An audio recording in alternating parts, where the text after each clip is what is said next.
Chilling tales for dark nights.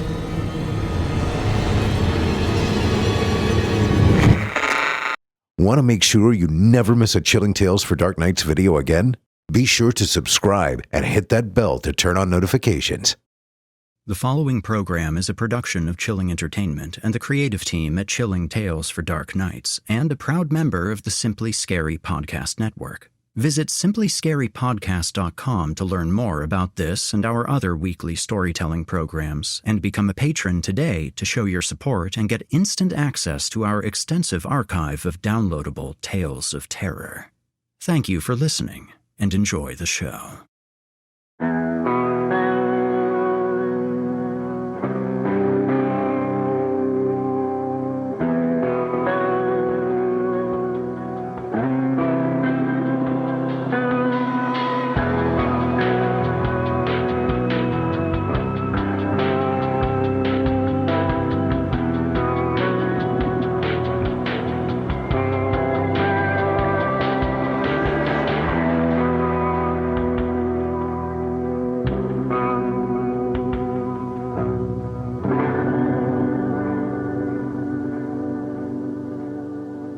Disclaimer. Horror Hill is a horror anthology podcast bringing you scary stories from all corners of the internet and beyond. As such, certain stories include content that some listeners might find offensive. Listener discretion is advised.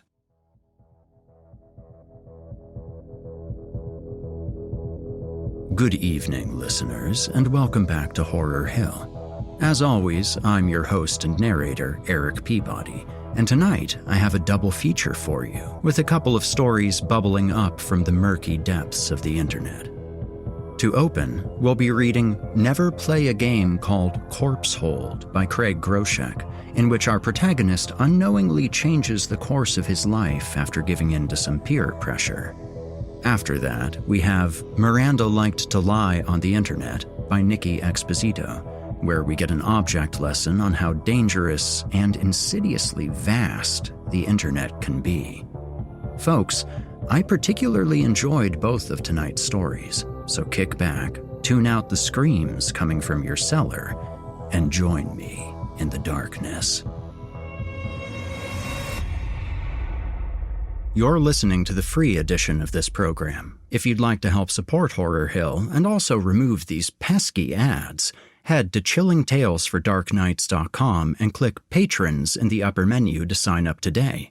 You'll get instant access to hundreds of ad-free stories, so what are you waiting for? Also, if you're watching on YouTube, do us a favor and drop a like and subscribe. Become part of our dark circle, listeners.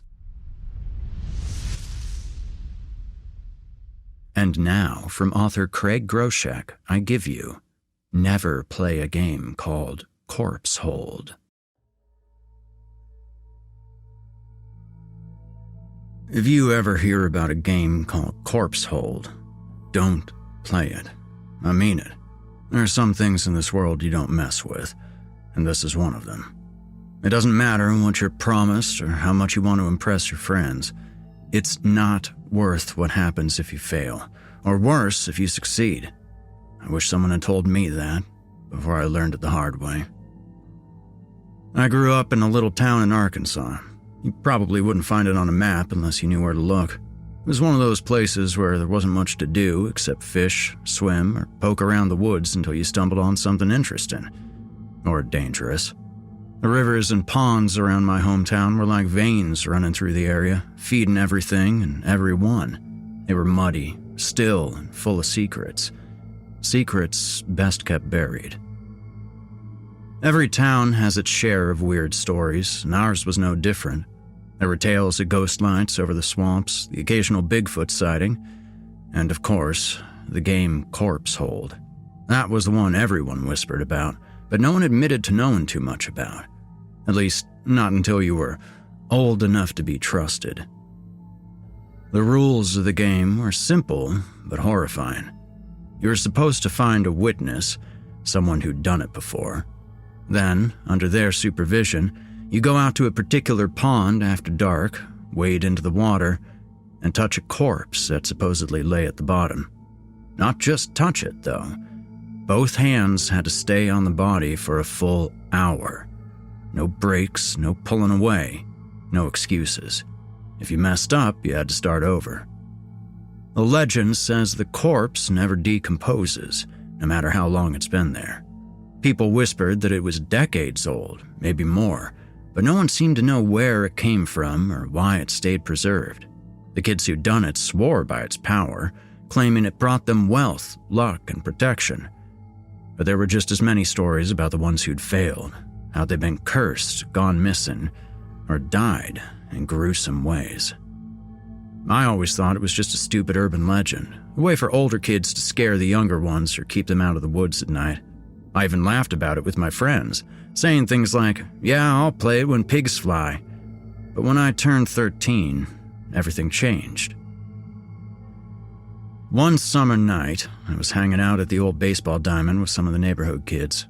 It was one of those humid nights where the air sticks to your skin and the mosquitoes are relentless. We were talking about nothing in particular when Eddie, one of the older boys, leaned in close and said, "You ever hear about corpse hold?" Everyone went quiet. Even the bugs fell silent for a second. "Yeah," I said, trying to sound casual. "What about it?" Eddie smirked. "You think you got what it takes to play?" I laughed, nervously. "What, you mean touching some dead guy for an hour? Sounds like a joke." "It's not a joke," Eddie said, his voice suddenly serious. "It's real, and if you've got the guts, we can take you tonight." The others started chiming in, some goading me on, others looking uneasy. I could feel the group closing in, their expectations weighing on me. I didn't want to seem scared or weak, but something about the way Eddie said it sent a chill down my spine. "What happens if I don't?" I asked, trying to keep my voice steady.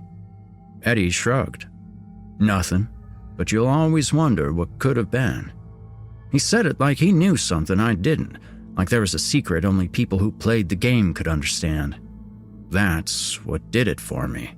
It wasn't the promise of fortune or luck. It was the idea that I might miss out on something big.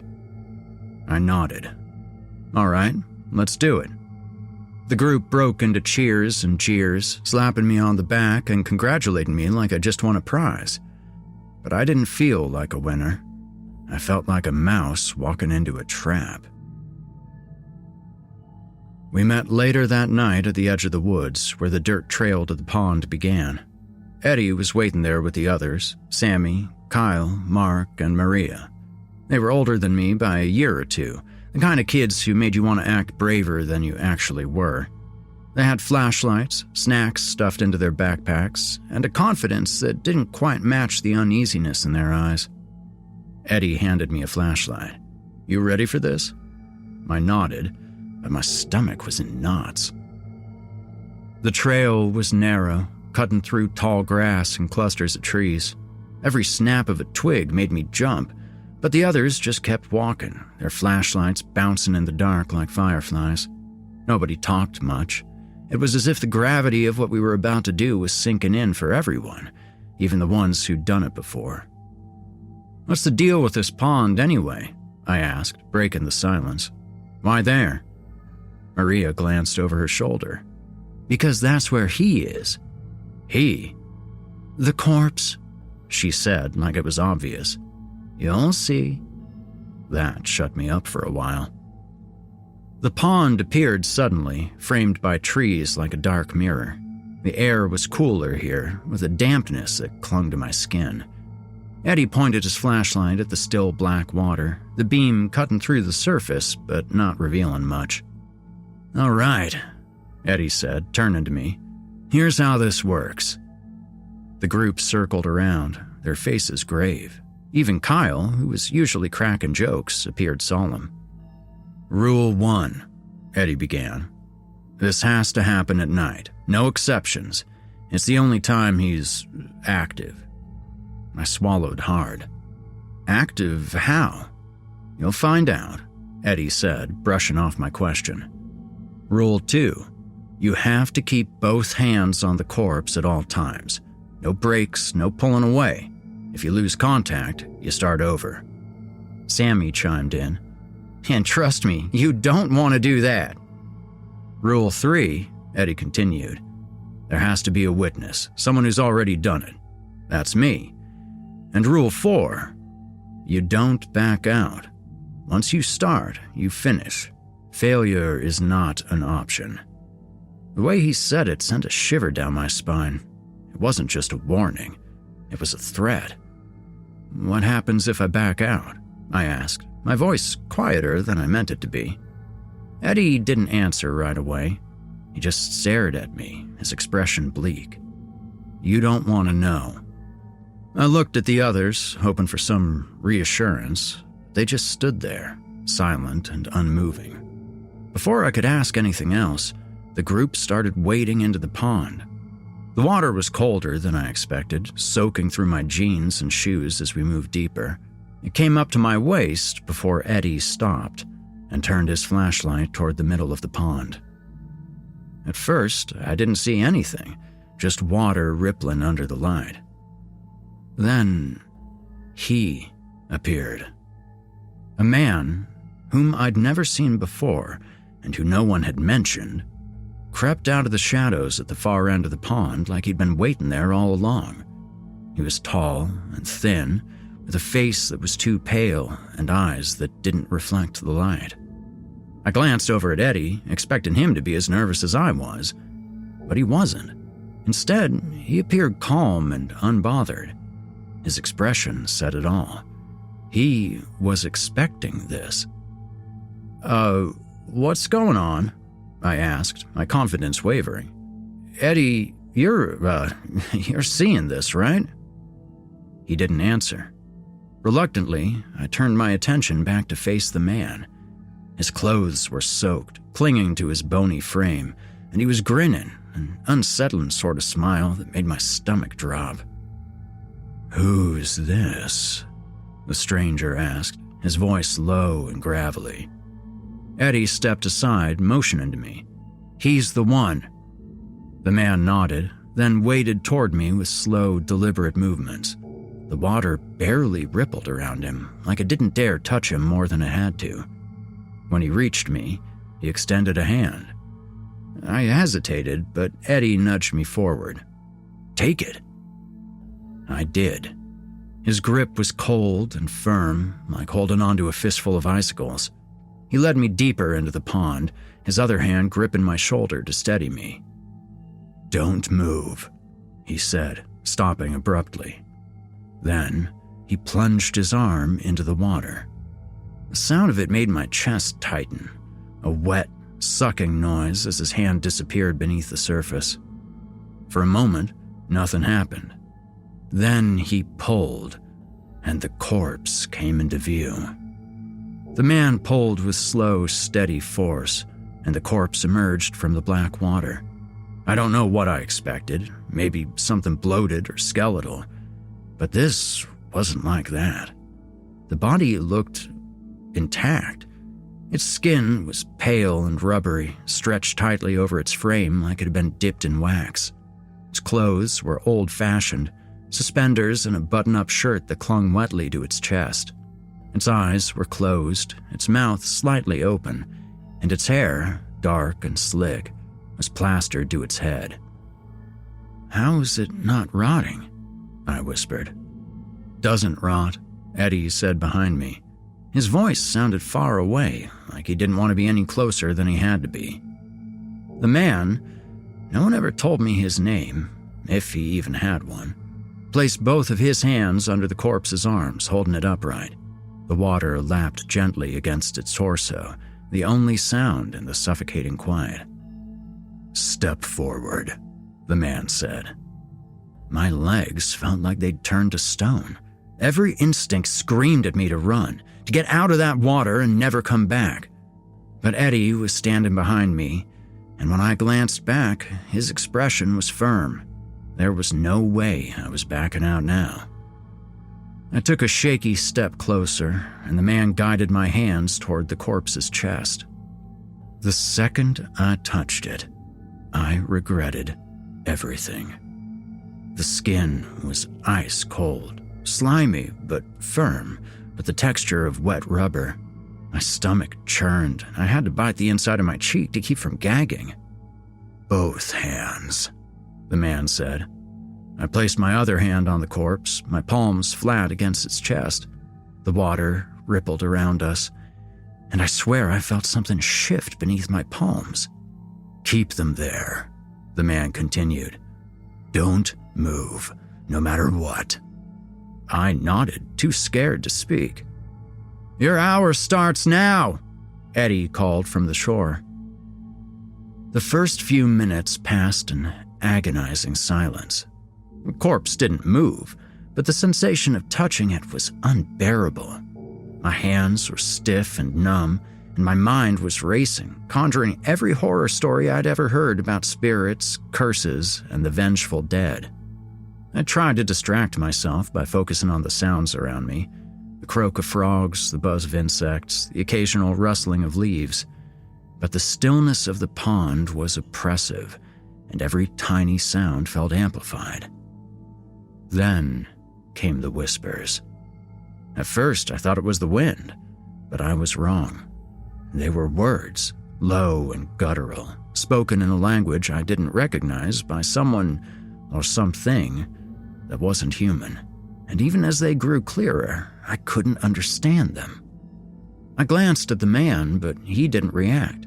His focus was entirely on the corpse, his pale eyes unblinking. "Do you hear that?" I asked, my voice trembling. He didn't answer. My hands began to cramp, and I shifted my weight, trying to stay steady in the water. As the minutes crawled by, the whispers grew louder and more insistent. They weren't coming from the man or from Eddie. They were coming from the corpse. "Stay still," the man said sharply, his voice cutting through the whispers. I froze. Somewhere around the halfway mark, something changed. The corpse shifted. It was subtle at first, a slight movement beneath my hands, like a muscle twitching. I told myself it was just my imagination, that the cold, the water, and the darkness were playing tricks on me. But then it moved again, stronger this time. Its chest rose slightly, as if taking a breath. I panicked and jerked my hands away. "No!" the man barked, his voice louder than I'd thought possible. "Put them back, now!" My heart pounded as I slapped my hands back onto the corpse.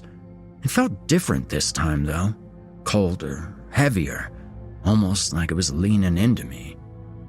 "Do not break contact again," the man warned. Eddie called out from the shore. "You're back at the start! Keep going!" I wanted to scream at him, to tell him I was done, but something about the man's stare kept me rooted in place. There was no escape now. The second attempt was worse. The whispers grew louder, a maddening cacophony of disembodied voices carried on the wind. I squeezed my eyes shut, trying to block them out, but they burrowed into my mind, relentless and alien. All the while, the corpse continued to twitch, moving in small but deliberate ways that made my skin crawl. At one point, its fingers brushed my arm, and I nearly lost it. My legs trembled, and I clenched my teeth so hard I thought they might crack. "Almost there," the man said. "Whatever you do, do not let go." I didn't respond. I couldn't. When Eddie finally called out, "Time's up!" I didn't believe him. It felt like the hour had stretched into eternity. The man gently pulled my quivering hands away from the corpse, and for the first time in what felt like forever, I took a deep breath. Delirious, I stumbled back toward the shore, barely able to keep my footing in the water. The man didn't follow. He stayed beside the corpse, his pale eyes watching me until I reached the others. "Congratulations," Eddie said, clapping me on the back. "You did it!" I didn't feel like I'd won anything. I was barely out of the water, my legs shaking and my chest heaving, when the next kid stepped forward. His name was Mark, and I could tell he didn't want to play the game. His face was pale, his lips pressed into a thin line, But Eddie clapped him on the back and muttered something I couldn't hear. Mark gave a short nod, though his hands trembled as he stepped into the pond. The man was still standing in the water, a corpse floating upright beside him as if tethered there by some invisible force. He motioned for Mark to come closer, and Mark hesitated, his steps faltering. "Come on," Eddie said sharply from behind me. "You agreed to this." Mark glanced back at us, his eyes wide with fear, but he kept moving. When he reached the corpse, the man grabbed his wrists and pressed his hands onto its chest, just like he'd done with me. "Don't move," the man said, his voice low and stern. Mark nodded, swallowing hard.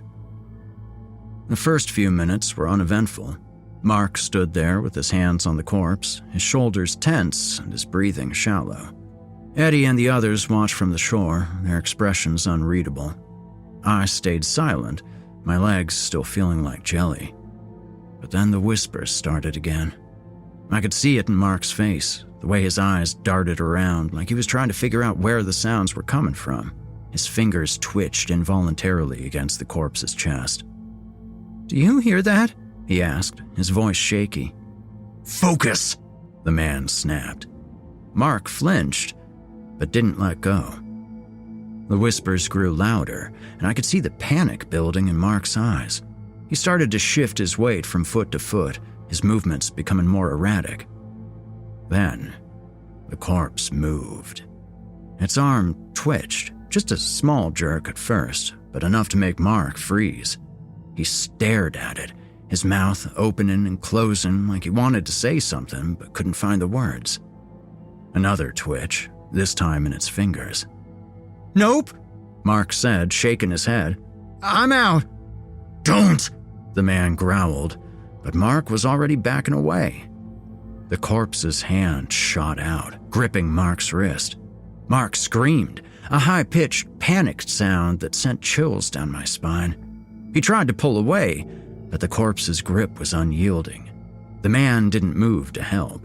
He just stood there, watching with an expression that was disturbingly calm. "Let go!"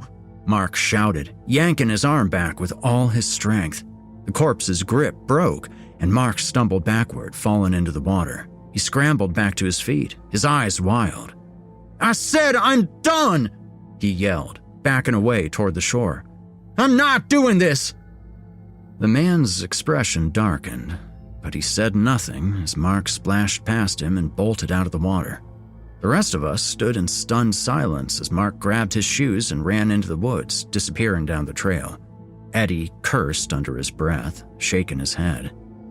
"He shouldn't have done that," Maria said quietly. "What happens now?" I asked, my voice barely above a whisper. No one answered. The man waded back toward the center of the pond, the corpse following him like a loyal dog. He sank into the water until only his head was visible, then disappeared completely, leaving the pond still and silent once again. "Let's go," Eddie said, his voice tight. "We're done here." We packed up in silence and made our way back through the woods. The weight of what had just happened hung heavy in the air, and no one spoke. The next day, I found out what happens when you break the rules. Mark's body was discovered near the riverbank, about a mile from the pond. The official story was that he drowned, but the details didn't add up. His body was bloated, his skin pale and slick, like it had been submerged for days. His arm, the one the corpse had grabbed, was bent at an unnatural angle, the skin dark and mottled. Eddie pulled me aside at school, a stern expression on his face. "Don't say anything about last night," he warned. "Not to anyone. Got it?" I nodded, too frightened to argue. The whispers about Mark's death spread quickly, but no one mentioned corpse hole. The group acted like nothing had happened, but I could see the fear in their eyes. We all knew the truth, even if we didn't say it out loud. That night, I couldn't sleep. Every time I closed my eyes, I saw the corpse's hand gripping Mark's wrist. its pale, lifeless fingers digging into his skin. I heard his screams, the splashing of water, the whispers in the dark. I thought about the man, how he disappeared into the pond like he was part of it, like he belonged there. And I thought about Mark, about the look on his face when he ran, when he broke the rules. I realized then that there was no escaping Corpse Hold. Once you played, you were in it for life, whether you won or lost. I didn't leave my house for the next few days. I couldn't. Every time I thought about stepping outside, my chest tightened and my legs felt like they were locked in place. I kept replaying the events at the pond in my head, the corpse's cold, rubbery skin, the whispers that had embedded themselves in my head, the way Mark had screamed as the thing clutched his arm. I thought the fear would fade, but it didn't. If anything, it got worse. At night, I'd lie awake, staring at the ceiling, my ears straining to pick up sounds that weren't there. I began to notice small things, shadows that seemed to move when I wasn't looking, strange creaks in the floorboards. I felt like I was being surveilled. My parents chalked it up to nerves. They thought I was just upset about Mark's death, which made sense. Everyone in town was talking about it, how he'd been found by the river, how the sheriff thought it was an accident, how tragic it was to lose someone so young. But I knew the truth, and it was eating me alive. Eddie and the others acted like nothing had happened. When I saw them at school, they smiled, laughed, and carried on like normal. But when I caught Eddie's eyes, I saw it, the same fear I felt. He didn't say anything to me, but his expression was clear. Don't talk about it. Don't even think about it. About a week after the ritual, things started to change. It was subtle at first. I found a $20 bill on the sidewalk on my way home from school. I aced a math quiz I hadn't studied for. The neighbor's dog, who usually barked at me, wagged his tail and let me pet him. At first, I thought it was just a coincidence, but then it kept happening. My mom won a raffle at the grocery store, $500 in gift cards. My dad's old truck, which had been acting up for months, suddenly started running like new. And me? I couldn't lose. Every test, every game, every little thing I tried my hand at, it all went my way. I should have been happy. I should have felt like it was all worth it. But I didn't. The luck didn't feel like mine. It felt borrowed, like it could be taken away at any moment. And no matter how much good came my way, the dread never subsided. One night, I woke up to a sound outside my window. It wasn't loud, just a faint tapping, like fingernails against glass. I froze. Slowly, I turned my head, expecting to see a tree branch or a bird. There was nothing there, just darkness. The tapping stopped, but the feeling didn't go away. I lay there for hours, too terrified to move, until the first light of dawn crept through the blinds. The next day, I ran into Eddie after school. He pulled me aside, away from the others, and lowered his voice. "You've noticed it, haven't you?" he asked. "Noticed what?"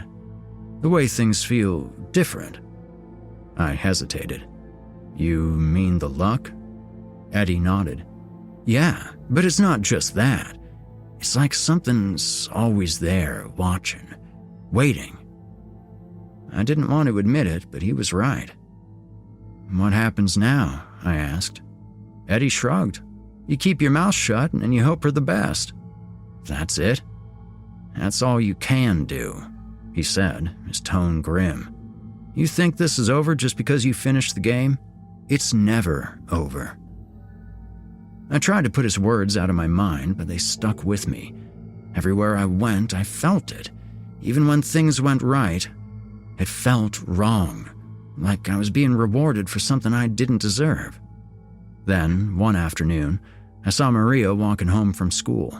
She was alone, her face pale and drawn. "Maria!" I called out, jogging to catch up with her. She stopped and turned, her eyes wide. "What?" "Have you felt it too?" I asked. "The watching?" She nodded, slowly, glancing over her shoulder. "It doesn't stop. It never stops." "Why don't we tell someone?" I asked. "What if we—" "No," she said sharply, cutting me off. "You don't tell anyone. You don't even think about telling anyone. Do you understand?" Her voice trembled, and for the first time, I saw tears in her eyes. "Why not?" I pressed. "Because they'll know," she whispered. "They'll come for you, and you won't be so lucky anymore." That night, I dreamed about the pond. I saw the man standing in the water, his pale eyes locked on mine. The corpse was beside him, his face turned toward me, its mouth moving soundlessly. I woke up drenched in sweat, the whispers still echoing in my ears. The next morning, I found another $20 bill on my way to school. A few weeks passed, and the good fortune kept on coming. My family's broken air conditioner seemingly repaired itself overnight. A distant uncle I barely knew sent me a birthday card with a crisp $100 bill inside, even though it wasn't my birthday. Little things like that kept happening, one after another, until I could no longer ignore the pattern. But the feeling of being monitored remained. Sometimes, late at night, I'd hear faint whispers coming from nowhere, just like the ones at the pond. I'd tell myself it was the wind or maybe the house settling, but deep down, I knew better. Things were escalating. One night, I decided to confront Eddie about it. I waited until after school, catching him as he was unlocking his bike. "Eddie," I said, keeping my voice low, "I need to know, what's the deal with the game? The man, the thing in the pond?" Eddie looked around quickly, making sure no one else was listening, then sighed. "Trust me, you don't want to know." "I think I deserve to know," I said. He hesitated, then nodded. "Fine, but you can't ask me about this again, ever." We sat at the edge of the school parking lot, far enough away from everyone else. Eddie glanced around one more time before speaking. "They say the corpse has been there for decades, maybe longer. No one knows how it got there or why it doesn't decompose. Some think it's cursed. Others think it's something else." "Like what?" I asked. "Something inhuman," Eddie said flatly. I felt a chill run through me. "And the man?" "He's always been part of it," Eddie continued. "Every group that's ever played the game talks about him, but no one knows who he is. Some people think he's a spirit, like the corpse. Others think he's just a man. But whatever he is, he's tied to the pond. He never leaves." I thought about the way the man had disappeared into the water, how he'd seemed to sink without a trace, and I shivered. "What happens if you back out?" I asked. "You saw what happened to Mark," Eddie said. "Yeah, but why?" Eddie stared at me for a long moment before answering. "Corpse Hold is more than a game. It's a ritual, and when you start it, you make a deal. If you follow the rules, you get what you were promised. But if you break them..." He didn't finish the sentence. He didn't have to. That night, again, I couldn't sleep. Eddie's words swirled in my head, mixing with the memories of the pond, the corpse, and the man. I kept trying to make sense of it, but the more I thought about it, the less sense it made. I remembered something Maria had said after Mark's death. "They'll know. They'll come for you." Who were they? The whispers started again, faint but insistent. I squeezed my eyes shut and pulled the blanket over my head, trying to block them out. "You finished the game," I thought. You followed the rules. You're safe. But I didn't feel safe. The next morning, I decided to go back to the pond. I didn't tell anyone where I was going. I just grabbed a flashlight and headed out. The trail felt longer this time, the trees darker, the air heavier. When I arrived, I stopped at the edge, staring at the still water. It looked the same as before, but it felt different. I stepped into the water, wincing as the cold seeped through my shoes. The surface rippled around me as I waded deeper, my flashlight beam cutting through the blackness. "Who are you?" I called out, my voice shaking. "Tell me what you want." No one answered. But then, just as I was about to turn back, the whispers started again, louder this time, clearer. I stumbled back, nearly losing my footing. My flashlight flickered, and for a split second, I thought I saw something. 2 pale eyes staring at me from beneath the surface. I didn't wait to see more. I turned and ran, splashing through the water and up the trail. When I got home, I locked my bedroom door and sat on my bed, trembling. That was the last time I went to the pond. I didn't tell Eddie or Maria what I'd done. I didn't tell anyone. But I knew one thing for certain. Corpse Hold isn't just a game. It's something ancient and otherworldly, and I had been stupid enough to get involved. Now, I can only hope the whispers will fade, that the eyes will stop watching. But deep down, I know they won't. Because once you hold the corpse, you can never let go.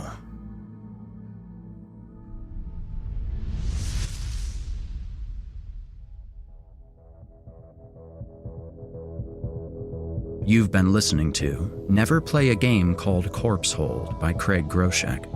Craig Groshek is the creator and operator of the Chilling Tales for Dark Nights YouTube channel, which has grown to nearly 500,000 subscribers, over 3,000 uploads, and more than 69 million video views in its 12 years of operation.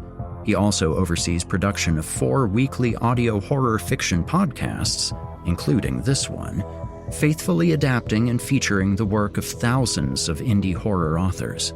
A published author himself, dozens of his short stories have been adapted for this channel and other platforms. He holds a bachelor's degree in communication from the University of Wisconsin, Stevens Point. In his free time, Groshek enjoys a wide range of outdoor activities, traveling, and spending time with 3 horror-loving children and his friends.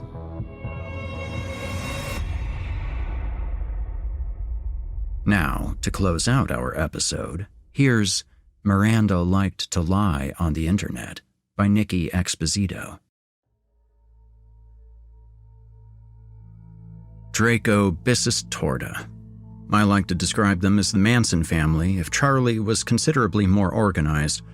Their favorite hobbies include disemboweling animals and setting trash fires, always with their calling card, a tower with a dragon wrapped around it. They say they're possessed, that the Nephilim make them do it.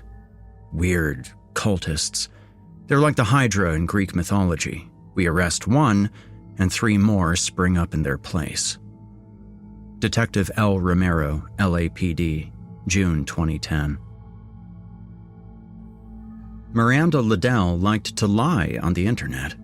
In 2002, the beginning of our sophomore year, our entire social circle was obsessed with LiveJournal. My LiveJournal filled a void in me I hadn't known existed.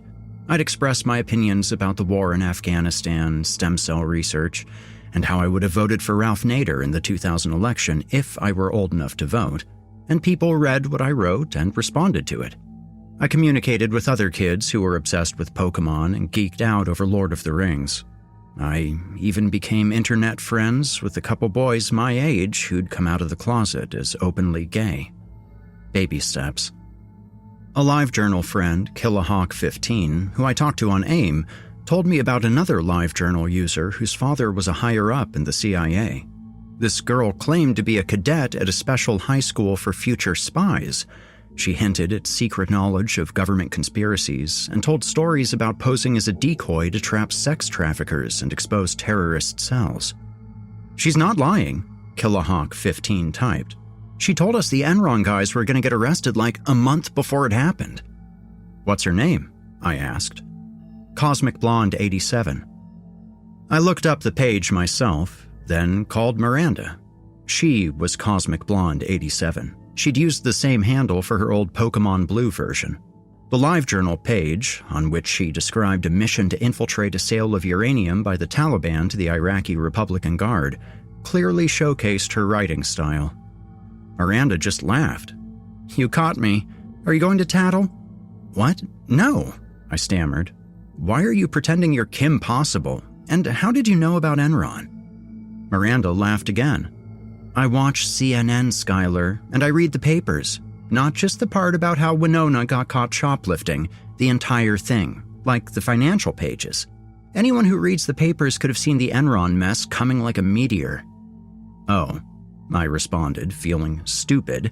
I'd never even heard of Enron until the bankruptcy was on the nightly news. "So, when you said George W. Bush secretly allowed for oil drilling in Roswell and they found alien skeletons, oh my God, Skylar, I lied." I could hear Miranda rolling her eyes. "Most of that account is just shit I made up. The trick is to throw in just the right amount of reality. If I'm right one time out of, 10, people believe anything I say."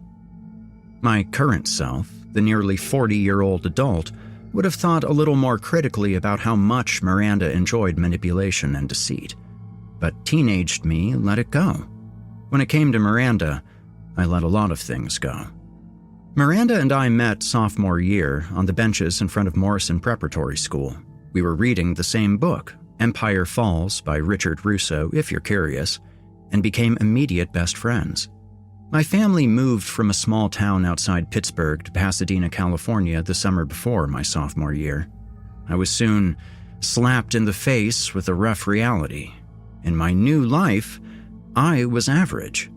Back home, I'd been the star of the baseball team. At Morrison, I kept the bench warm. Back home, I earned such good grades with so little effort I'd cultivated a reputation as a genius. At Morrison, the academically cutthroat Thunderdome, I received my first C. I'd once hung out with the popular group, but as the new kid at Morrison, I struggled to embed myself into already established cliques. I only knew one kid who lived in the area, Kyle Watts. Kyle. My first love, Kyle. We'd been cabin mates at summer baseball camp. Kyle lived in Glendale and attended St. Vincent School for Boys, an unofficial brother school of Morrison. Kyle, with perfectly tousled auburn hair and a crooked smile, who'd do anything for a laugh and couldn't stand to see anyone in pain. Then there was that night behind the mess hall, his soft lips on mine, his mouth tasting like chocolate cookies. Since that summer ended, Kyle had ignored my emails, my AIM messages, my phone calls, and handwritten letters. Before we moved, I emailed him one last time. I told him where we'd be living, where I'd be going to school. Yet again, radio silence. I was as invisible to Kyle as I was to my new classmates at Morrison Prep. Then I met Miranda, and my life changed. Miranda was beautiful. She was brilliant, second in our class. She played the lead in drama club productions, sang solos with the choir, ran track, wrote for the school paper, and copy-edited the yearbook. She'd risen so far above high school drama it barely registered on her radar, and because of her glowing self-confidence, girls flocked to her like moths to a flame. A rumor got around that Miranda and I were dating. We didn't deny it, and suddenly, I was as popular as she was. May of our junior year, Miranda and I got ready together before Brett Walensky's birthday party. Miranda was an only child. She lived in an old house off Orange Grove with her widowed grandmother, her father's mother. Miranda's own mother died of complications shortly after she'd given birth to Miranda. Christine Liddell had been a painter. Her colorful, dramatic work was framed all over the house. Miranda's favorite piece, hung in her room, depicted a starkly realistic prison tower with a fantastical dragon wrapped around it. She never spoke about her father, and I never asked. Miranda squealed when I found her in her room. She jumped up from her desk, she'd been typing something on her computer, announced she had a surprise for me, and rushed out of the room. I plopped down on her fat beanbag chair. A second later, her iMac chirped. Then again, and again. I got up to look, thinking Miranda might be getting AIM messages from Danny, the Morrison senior giving us a ride to the party. I was right about AIM, but not Danny. The messages were from someone with the screen name Corey Brown 86. Corey Brown 86. I got your pics. Corey Brown 86. I choked it to your tits. Corey Brown 86. You're a very bad girl. Detention tonight. Wear your school uniform and red panties, winky face. Skylar, don't look at that! Miranda pushed me aside and closed the chat window. Who is that guy? I demanded. He might be a 40-year-old pervert. Miranda smiled mischievously. He's a 46-year-old tax attorney and the president of Good Shepherd Church. His real name's Bob Gibbs. I gaped. All those assemblies, all the after-school specials played out in my head like a choose-your-own-adventure book. I saw Miranda tied up in the trunk of a greasy old Honda. Miranda, pregnant and sleeping under the 210. Miranda, chained in a torture basement, the 46-year-old president of Good Shepherd Church looming over her. Miranda noticed the look on my face and got serious. I'm just using him, Skylar. I send him pictures, he wires me money. Money I used for this.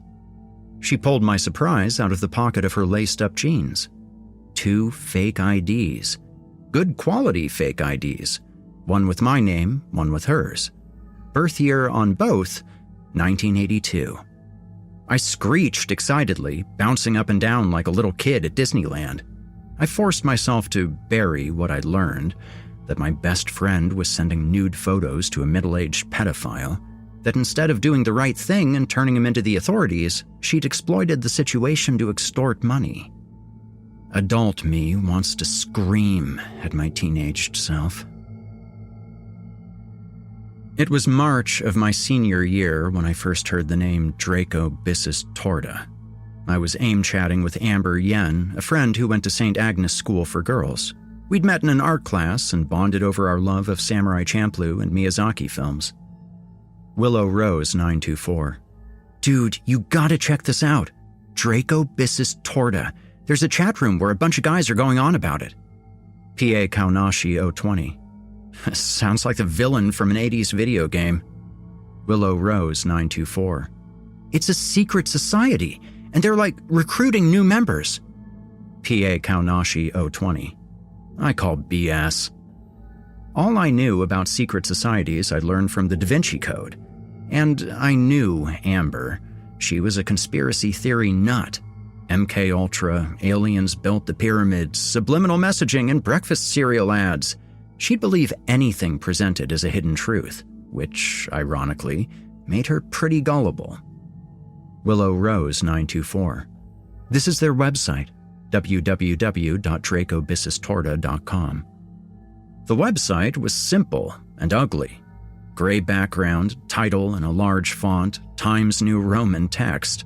A box in the upper left corner counted page views, 59 of them. And below the title, a crude drawing of a tower with a dragon wrapped around it. Allow us to introduce ourselves. We live amongst you, but we are not of you. We have seen your reality for what it truly is, a fragile, gossamer spider's web blowing in the winds of the cosmic eternity. You are like the blind man chained to the rock. Because you see shadows, you think yourselves wise. We are the ones who have broken free. Come and find us. You will be free as well. 34 children dance just beyond the trees. 32 arms twist in purple leaves. Their pretty golden eyes are filled with tears. Black mold grows on 118 ears. Behind, on the cliffs, there's pink glowing rays, a smiling sun for only one day. Tell them a secret and they might reveal. Reach all the way down until their hands you feel. I rolled my eyes and messaged Amber back. PA Kaunashio 20. Sounds like a bunch of pretentious douchebags. Willow Rose 924. Check out the chat room. They think the poem's a clue. Like if you figure it out, I don't know, something will happen. I had better things to do with my night, like study for the physics test Mr. Candor promised would be a ball buster. But I couldn't resist copying and pasting the long address Amber sent me into my search bar, then clicking Add. Warlord 8585. Stop obsessing over the colors, dumb shit. It's the numbers.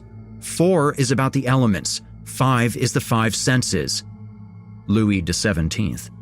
Ooh, did you ask Jeeves, big shot? Trinity Jane 123. The Egyptians believed that gold gave you safe passage into the afterlife? Angels Fan 86. You guys are making too much hay over the secret, esoteric meaning of things. Look at the numbers themselves. It might be an address we need to go to. They did say, come find us. Louis de 17th. Okay, idiot, you go to every address that number could mean. We'll be here using more than one brain cell. PA Kaunashio 20. I think the guy who said address is right. Map coordinates, maybe? I logged out and turned off my computer. The guy who said address was definitely right. I'd solved the little riddle, decoded the clue. I'd figured out where Draco Bissus Torta hid. Actually, I could do one better. I knew the hidden truth about who Draco Bissus Torta actually was. I see those Draco Bissus Torta guys on 4chan all the time, Reddit, wherever there's a lot of kids. They post these dumb little rhymes, supposedly to recruit new members. I just ignore them. My mom says they're a death cult. Alex L., age 15, October 2014. I don't get it, Miranda, I insisted. What's the game here? You're starting your own fake internet cult? Miranda sat cross-legged on her bed. Even in sweaty running shorts, she looked impossibly beautiful with her ice-blonde mane, heart-shaped face, Renaissance sculpture figure, and sparkling gray eyes. She grinned at me, her mischievous Mona Lisa smile, the one that reduced prep school boys to mush and kept me following after her like a dopey duckling. It's not fake, Skylar, she said. So you're starting a real cult? Based around that picture you have on the wall. I pointed to her mother's framed artwork, the beautiful dragon coiled around the tower, the crude mimicry of which decorated the bottom of the Draco Bissus Torta website. Miranda snorted. That's what tipped you off? I nodded. Her smile faded. Okay, fine, she said. I made the website, but it's based on a real secret society. My dad used to be the leader of a magical club called Draco Bissus Torta. He was a physicist at JPL. They only accepted the most brilliant as members. Your dad was a scientist, but also Harry Potter? Miranda had never so much as mentioned her father as an entity. Not like Harry Potter. Draco Bissus Torta, they communicated with these half-angel creatures called Nephilim, who were banished to another plane of reality. Draco Bissus Torta let the Nephilim wear them, like possess them, and in exchange, the Nephilim told them secrets about the future. I wanted to laugh. This all sounded like a rejected episode of Buffy, but Miranda's face was dead serious. She kicked out her legs, rolled off her bed, went to her writing desk, and pulled an old leather-bound book out of a drawer, which she offered to me. I thumbed through pages of jagged cursive.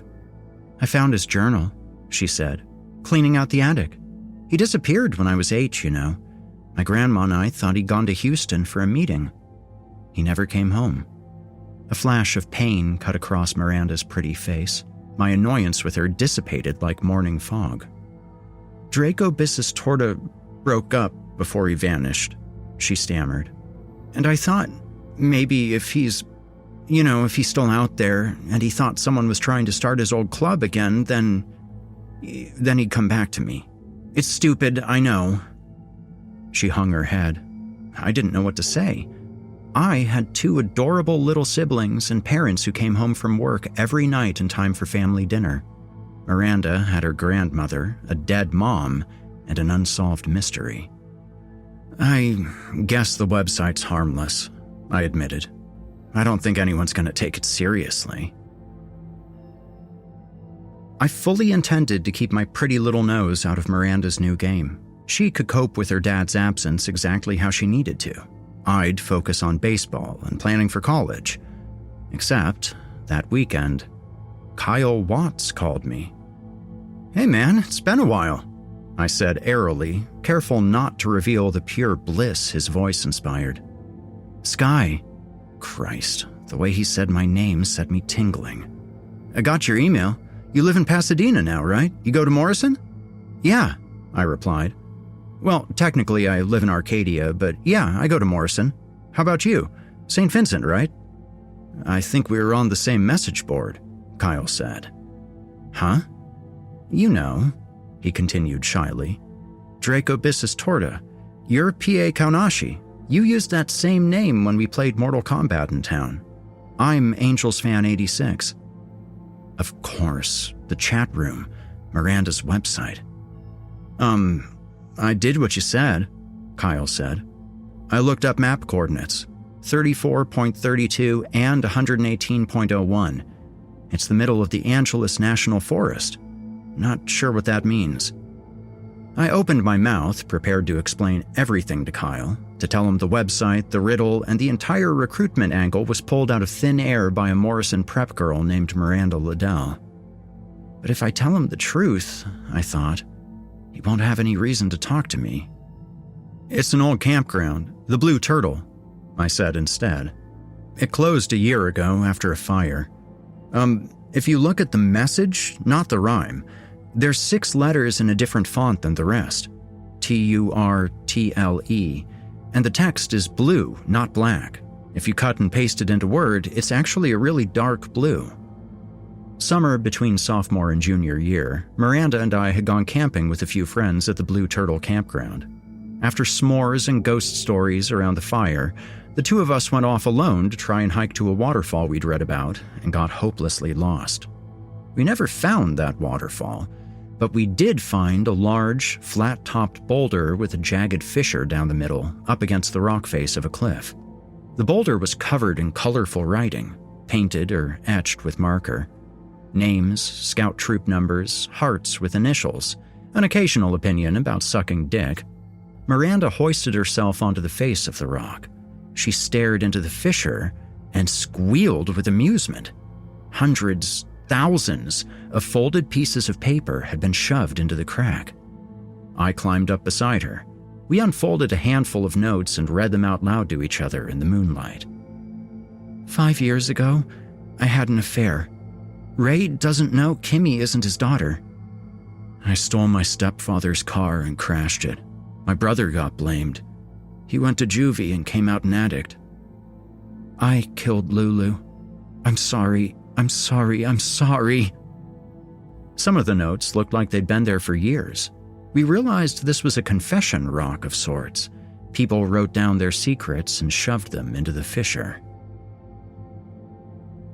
After his funeral, I started going through Jamie's computer. I found messages between him and an older man, a Dracobissus torta recruiter. This recruiter told my son to drink antifreeze and suffocate himself with a belt. He said if he did, he'd be able to communicate with the Nephilim. They all say my son committed suicide. I call what that cult did to him murder. Linda J., bereaved mother, August 2018. You sure you know where you're going? Kyle asked. Trust me. It hadn't been difficult to find the Blue Turtle campground. I recognized the sign from the highway. Childish Huck Finn lettering with backwards R's and a homely cartoon turtle.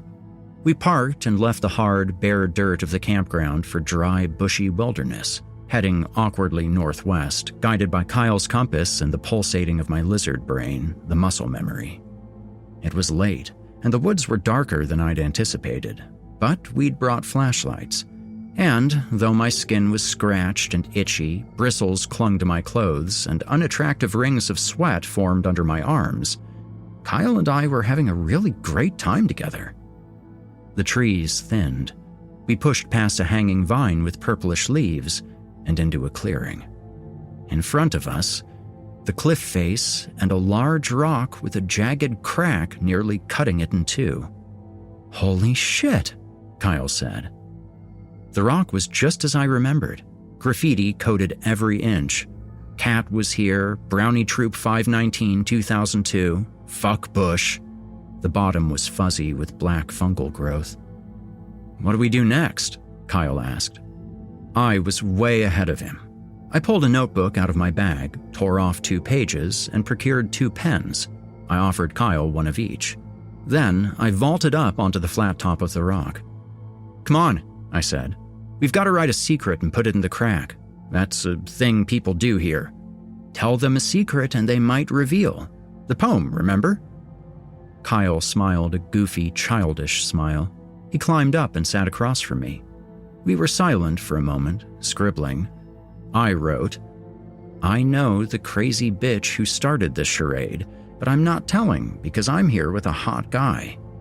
I folded up the note and shoved it deep into the fissure, my hand brushing against older secrets written on water-faded paper.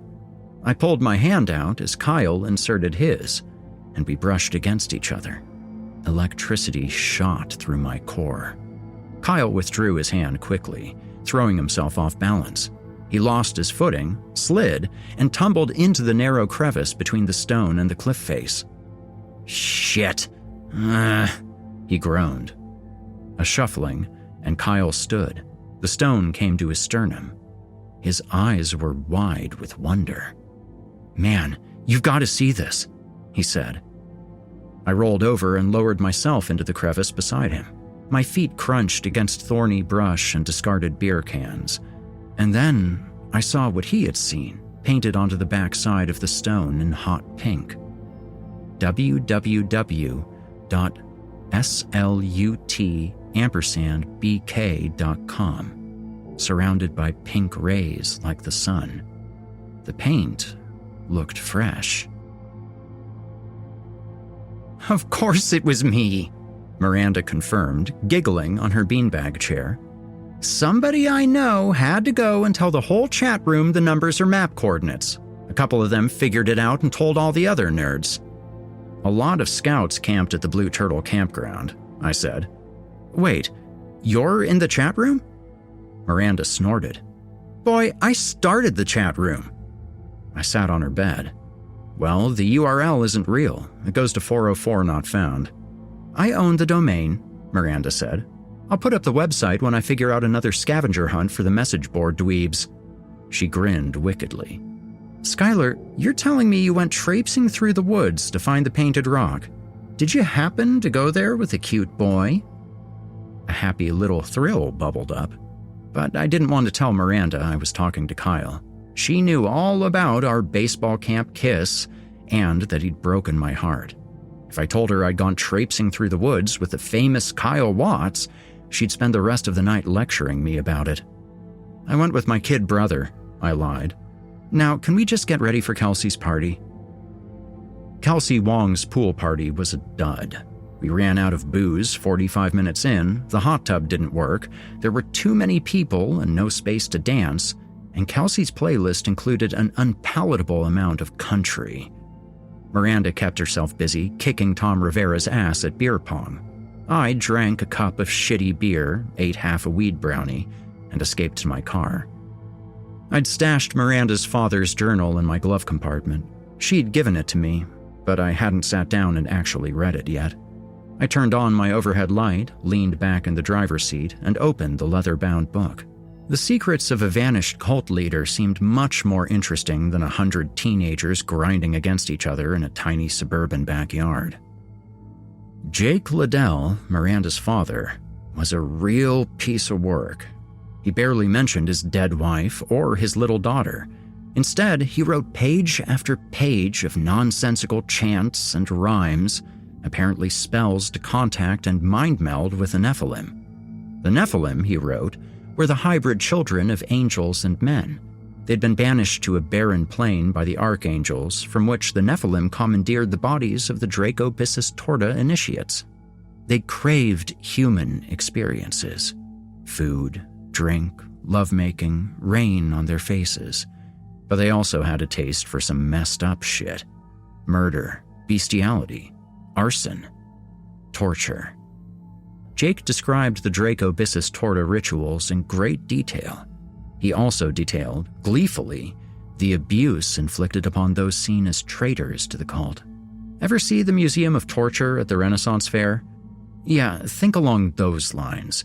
And his most virulent vitriol was reserved for those who defected and tried to form their own groups to use Draco Bissus Torta teachings for their own benefit. In the end, Jake's writings devolved into nonsense. He'd given too much of himself to the Nephilim. He'd driven himself mad.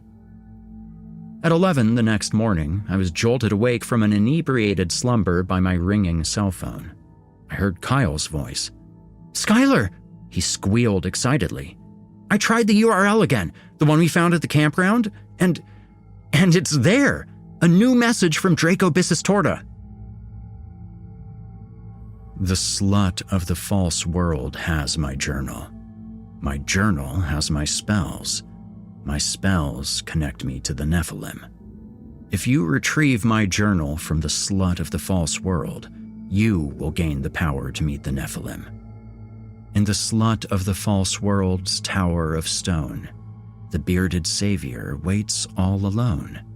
In the green room, tears roll down his pretty girl's face until the shepherd climbs the red tree and he can escape. Below the rhyme, there was a new, much more aesthetically pleasing sketch. A pretty white dragon with big gray eyes encircled a foreboding tower made of stone and a tree with red flowers. I was still staring at the website, Draco Bissus Torta's second rhyming clue, hours later when a frantic Miranda called. "I didn't do it, Skylar! I didn't create that website!" Her voice was high-pitched, grating, with a hint of a child's tantrum hanging around the edges. "What do you mean it wasn't you?" I asked. "You own the domain name." "Someone hijacked my website is what I mean!" she screeched. "And wrote a new riddle for Draco Bissus Torta? Who'd do that?" I knew the answer. I'm sure she knew the answer. I recalled Jake Liddell's writing, the journal I'd read the night before. The rituals, the violent possession by an otherworldly force, the horrific pain inflicted on those perceived as taking what rightfully belonged to Draco Bissus Torta.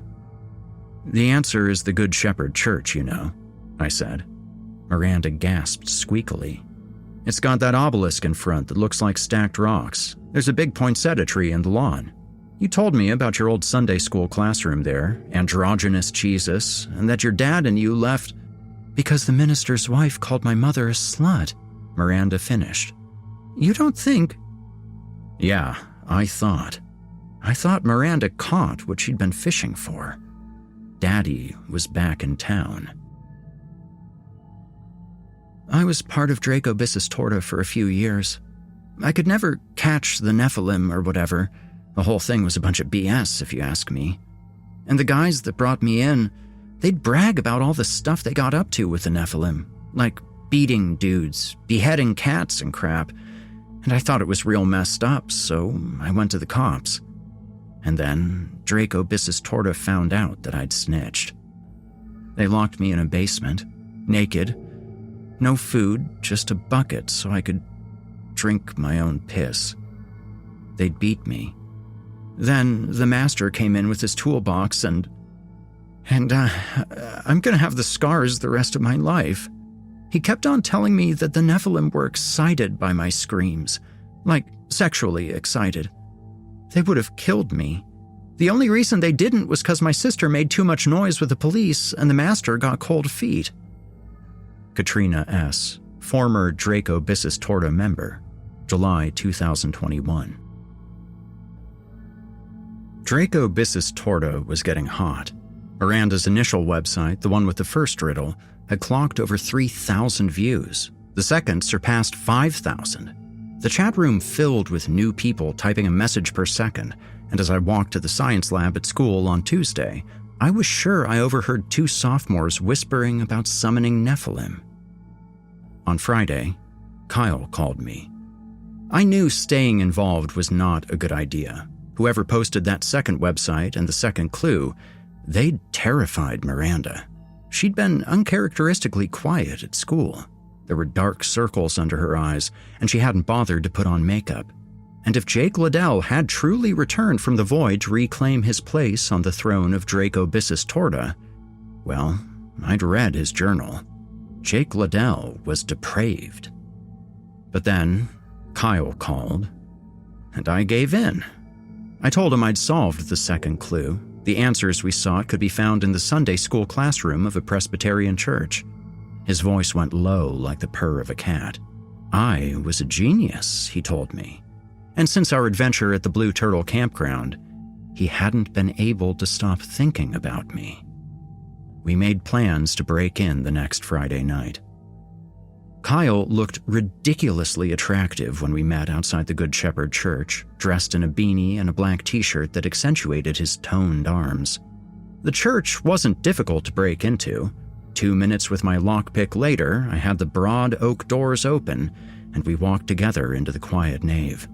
I wasn't as familiar with the church as Miranda, but my younger siblings attended the attached elementary school, so I could find my way around. We turned on our flashlights. I led Kyle through the hallway between the pews, then into an alcove and past the back offices, before we came to the green door of the Sunday school classroom.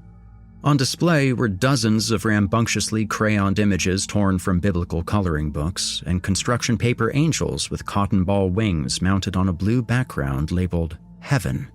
Right behind the teacher's desk, a bearded but distinctly feminine cartoon Jesus perched, surrounded by a crowd of racially integrated children. Kyle gasped. "Holy shit, you were right, man. Holy shit." On the well-used whiteboard, a message had been written in bright red marker. The Painted Rock, midnight, Sunday. Below the message, a drawing of the now familiar tower with the dragon wrapped around it. Kyle pulled his Canon PowerShot out of his bag and snapped a picture. Then he turned to me, eyes wide and wild. Did we make it? Did we solve the puzzle and, get accepted to Draco Bissus Torta?" "I don't know," I said. "I guess we need to go back to the Blue Turtle campground and to that same rock to find out." Kyle's handsome face broke into a goofy smile. He threw his arms around my neck. I hugged him tightly, breathing in his gym sweat and body spray smell. He pulled back. Then he leaned in and kissed me. He tasted like the mint Altoids he always carried. Tap to tap. I let go of Kyle. He pouted like a kicked puppy. "Did you not want to—" "Shh," I whispered. "I think someone else is—" Tap to tap. To tap, tap, tap. We both froze. Coordinated thuds echoed through the church, like a whole crowd of people rhythmically tapping their feet against the hard concrete floor of the nave. Kyle and I glanced at each other. Time to go.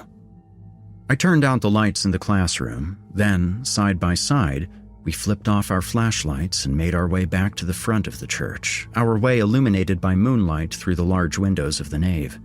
I think we both tried to convince ourselves we'd been busted by the local Pasadena PD, that we weren't in any real danger.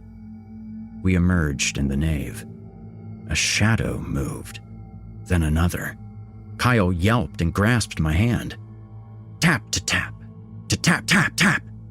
And then they were everywhere, emerging from every dark corner, figures in floor-length black robes. In unison, they took a step. They blocked the front door, blocked every window and corridor that could have been a means of escape. There were at least 30 of them, every face obscured by heavy hood, like an army of grim reapers. Tap to tap, to tap, tap, tap. The hooded army took another step. My blood froze in my veins. Every dark figure clutched a knife, an axe, or a length of rope in a black-gloved hand. "What do we do?" Kyle hissed into my ear. Quietly, I led him back into the church office. I pointed to a black door. "This way." Hand in hand, we slipped through the door. It led to a narrow stairway, which led to the high catwalk surrounding the nave, a wispy walkway jutting out from the wall, encircled by a waist-high rail before a 30-foot drop. The catwalk was used to adjust lights and hang decorations, and by kids dressed like baby angels during the Christmas program. We could sneak around, crawl, then climb through a window and down the fire escape at the back end. Kyle and I clung to each other. We risked a look down. The robed figures stood still as statues, weapons glinting in the moonlight. Every single hooded, invisible face was turned towards us. Then, rough hands clutched my arms. I twisted and struggled, caught sight of Kyle, and let loose a scream. A gloved hand covered his mouth. Another pinned his arms behind his back. His attacker, a huge man who towered over Kyle's 6'1" form, wore the same black robe as the crowd below. His face, however, was uncovered. He looked around 50, ugly and balding, with a large scar cutting from forehead to chin. "Leave him alone!" I screamed. Slam! Pain exploded from my nose, and stars burst in front of my eyes. My captor swung me around, blood trickling down my chin. I tasted copper. There was a sharp twinge in my mouth, an odd sensation of fullness. I spat out blood and a tooth. The balding maniac grinned psychotically. "The Nephilim don't like amateurs," he growled in a deep, menacing tone. Then there were more gloved hands grasping for us, more figures emerging from the shadows behind the huge, balding man. The hands lifted Kyle. "No!" I gurgled. They hoisted him up high, higher than the railing. Then they let go. I heard Kyle's desperate screams. Then the sickening thud. I kicked and punched and fought. The hands released me. I stumbled back, turned, and was allowed my first glimpse at my own attacker. Another tall man. He looked to be in his early 40s, and he was beautiful. He had a full head of ice blonde hair, a square jaw, and expressive gray eyes. He smiled at me, a Mona Lisa smile, a smile that reminded me of Miranda, I whispered. "You're her father." "You have something that belongs to me," Jake Liddell said. "The journal. Fuck." I can't recount exactly how I got away from Jake Liddell and his army of robed sociopaths. The details have been sucked into a black spot in my hippocampus where traumatic memories are buried. I kicked, clawed, swung my flashlight like a baseball bat, clambered down the fire escape like a demented monkey, ran until my lungs threatened to burst, and then I was flying east on the 210 freeway, my car swerving in and out of empty lanes. I hid in my room for hours, coughing up blood and crying my eyes raw for Kyle. It's all my fault. I was the one who'd brought him to the church. I read Jake Liddell's journal, and I should have known how dangerous he could be. Now I needed to alert the authorities. Scout's honor, I would have called the police. I turned on my computer. I had 28 emails from my friends. A strange new video had been posted on YouTube, then the hot new thing we were all obsessed with. The video showed Miranda sitting in her room, speaking into her grandmother's camcorder. She must have uploaded the video from school using the tape deck in the media office. She wore a stained old Sports Day t-shirt. "This is a confession," Miranda started, tears leaking from her puffy eyes. "Draco Bisitorta isn't real. I made them up. I made it all up. I'm the one who posted that website online, the one with the riddle. I wrote the riddle myself. I started the chat room. I shared the website with a few online friends I'd never met in real life, and And I swear I never meant for it to get so big. I didn't even mean for people to solve the riddle. I had no idea that painted rock in the old Blue Turtle campground was so popular. I burned all the secrets you guys put there. I promise." She took a breath. She was trembling. "I just wanted to say I'm so sorry. This all started as a joke. But now people are going too far, and someone else put up another website, and it needs to end before anyone gets hurt." Miranda's grandmother was gone when I arrived at her house. The front door was locked, but I knew where she kept the hide-a-key. Miranda lay curled up on her beanbag chair, dressed in the same old sports day t-shirt and sweats, hair tangled, face puffy and red. "We need to talk," I said. Miranda yelped and jerked, sliding off the beanbag and into an awkward position on the floor. "Oh, Skylar," she stammered. She pulled herself upright. "I know you saw the video," she croaked out before I could get a word out. "This is getting really messed up, Skylar.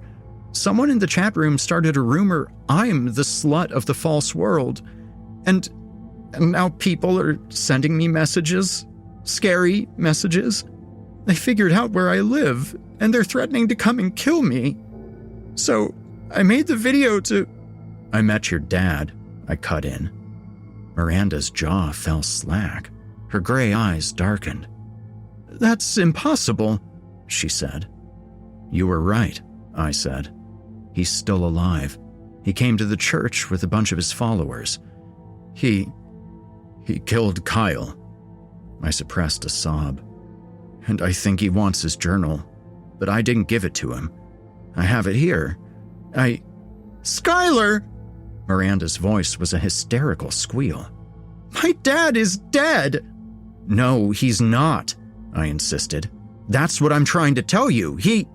I wrote the journal. I wrote it myself." That shut me up. Miranda shook like a tire swing in an earthquake. My dad ran off when I was 8, Miranda stammered. "When I was 10, my grandmother flew to Texas to identify his body. He'd overdosed. He was never a physicist or the head of some magical secret society. Draco Bissus Torta doesn't exist. I'm the one who wrote the journal. It started as a creative writing project, then it just—" "You lied to me," I finished. Miranda sniffled, blew a snot bubble. "I thought if I could fool you, my best friend, I could fool anyone. And I didn't post that second webpage with the second riddle. Someone else did. I swear, I'm not lying about that. I'm not." Her voice broke as she collapsed into sobs. She resembled a hairless rat, her face pink and snot-stained. For the first time, I saw Miranda clearly. She wasn't a brilliant, beautiful, shining star. She wasn't some enigmatic mastermind. She was a bratty teenage girl with daddy issues who sought attention by telling ridiculous lies. "I'm leaving," I said, disgusted. "No!" Miranda jumped to her feet and clasped my arm. Please don't leave me alone. I'm so scared." I wrung her off of me like she were a bug. "If you're scared, call the police." "I can't." Miranda's wet face glistened. "I'm waiting for Bob Gibbs. I messaged him. I told him I'd tell the cops about the naked pictures if he didn't bring me 10 grand tonight. He's coming now." She cast down her eyes in shame. I snorted. "So you're blackmailing the AIM creep," I mocked, "and I'm your bodyguard." "Please," Miranda sniffled. "As soon as I get the money, I'll leave town. Forever. You'll never see me again." I stayed. She looked that pathetic. At 2 a.m, I was awakened by a woman's scream. I leapt off the couch in Miranda's living room. I heard loud footsteps, the slam of the front door. I turned on my flashlight, clutched my baseball bat, and climbed the stairs to Miranda's room. The walls, the bed, the computer, and her favorite painting. were all splattered with blood. Crap, I don't like talking about this. He had a name, you know. It was Lewis. They keep on calling him the homeless man like he didn't even matter. Lewis had his mental struggles, but he was always kind. He fed birds at the park. And the way we found him, I still have dreams about it. Doused with oil, set on fire, left for civilians to find. And behind him, spray painted onto a brick wall, that tower with the dragon twisting around it. Draco Bissus Torta, an LA cult, right?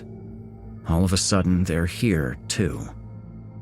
Officer A. Riley, Philadelphia PD, September 2024. Miranda Liddell, aged 17, was pronounced dead on her bedroom floor. She'd been stabbed 27 times.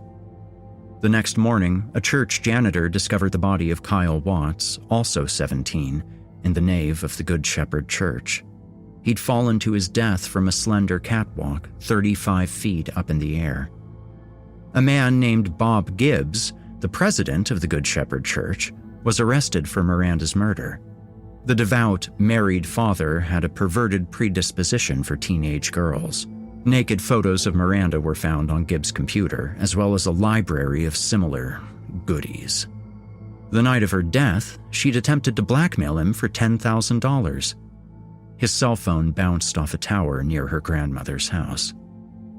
The infamous second website of the Draco Bissus Torta hoax, the one Miranda did not admit to creating, had been published from an internet cafe near his church. It was theorized Gibbs started the website to lure Miranda alone to the Good Shepherd Church. When a teenage boy, Kyle, appeared instead, Gibbs, furious, killed him. The police could never gather enough evidence to charge Gibbs with Kyle's death, but in the eyes of the public, he had the blood of both teenagers on his hands.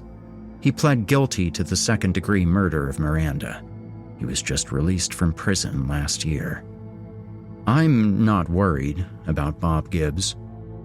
Miranda liked to lie on the internet. I, however, prefer lying right to your face. While Miranda was in the bathroom, I stole all the information for the second website, www.slut_bk.com. I built the site myself in that internet cafe. I wrote the poem. I snuck into Good Shepherd hours before I broke in with Kyle, scribbled a message on the whiteboard in the Sunday school classroom. I wanted Kyle. I wanted him to love me back. And if Draco Bissus Torta went away, Kyle would abandon me again. That night at the church, I convinced him to climb up to the catwalk with me. You can see the most beautiful view of the mountains through the high windows. As we stared at the full moon, nearly touching, faces close, I risked it. I pulled Kyle in for a kiss.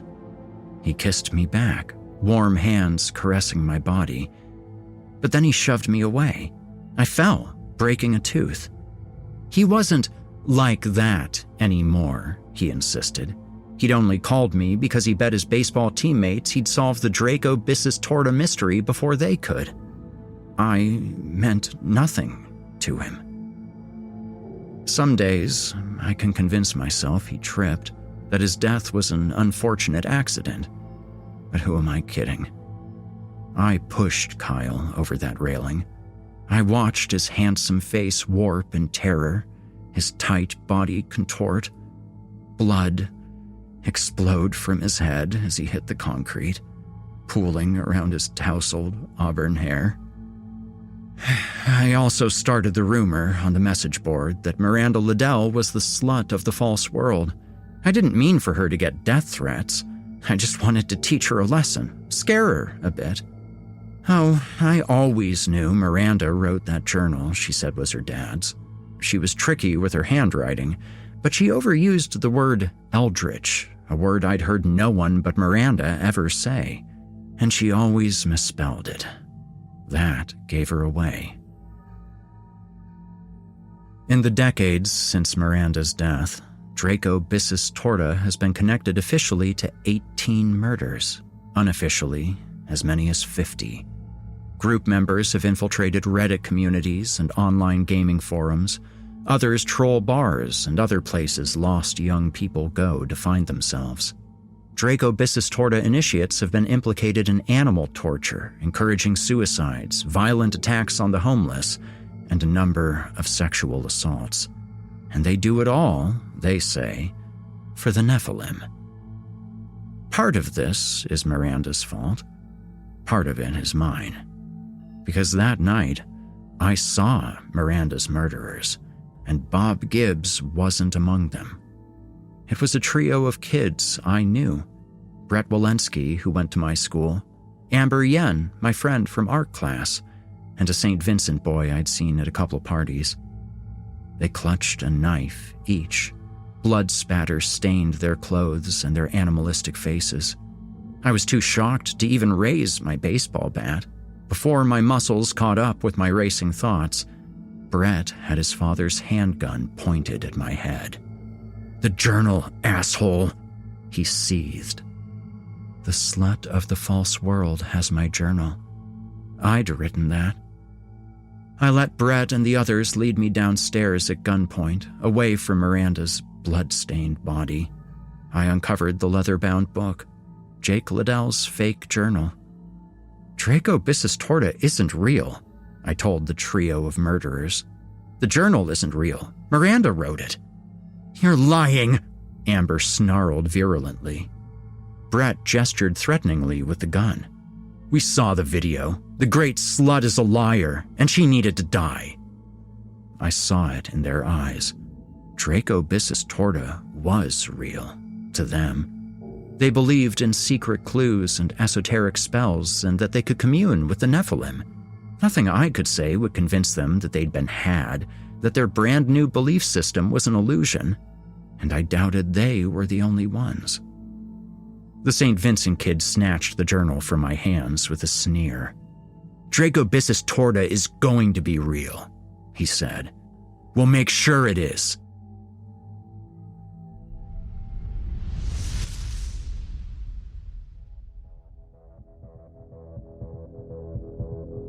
You've just heard Miranda Liked to Lie on the Internet by Nicky Exposito. Nicky Exposito is a psychiatric nurse by day and a horror writer by night. Born and raised in Southern California, she's currently churning out tales of weird creatures and twisted realities from a tiny apartment in Brooklyn. Nicky can usually be found scrounging for coffee, bartending at weddings, or else wandering the streets of New York City, stringing together plot lines for her next story. Her work can be found on Reddit under username Nicky_XX. Her story, The Burned Photo, was produced as a podcast by Q Code Media.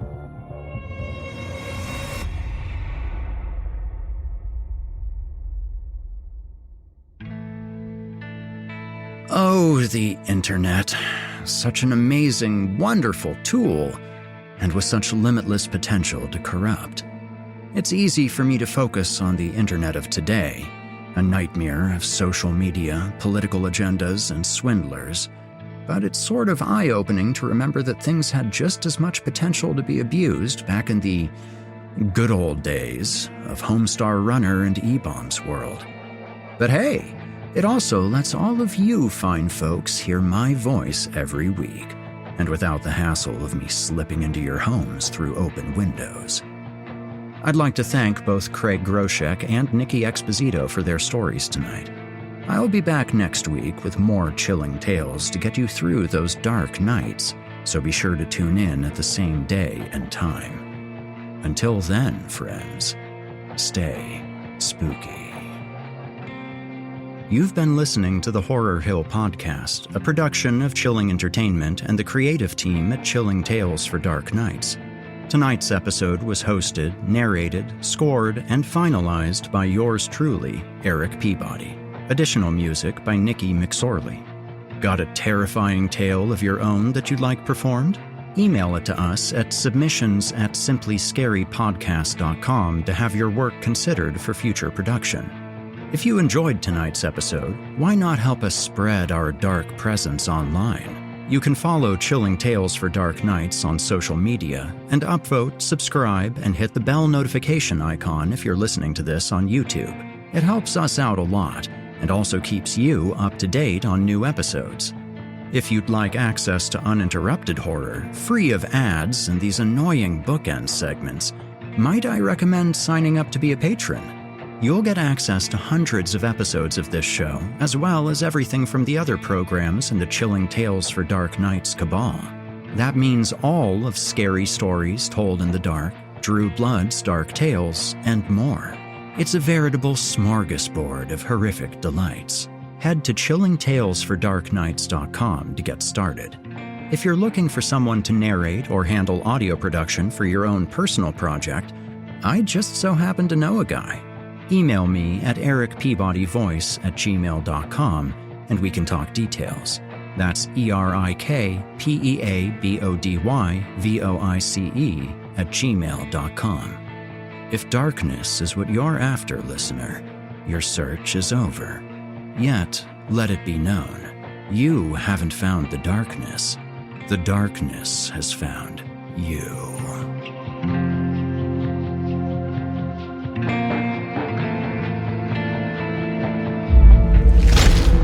Chilling Tales for Dark Nights.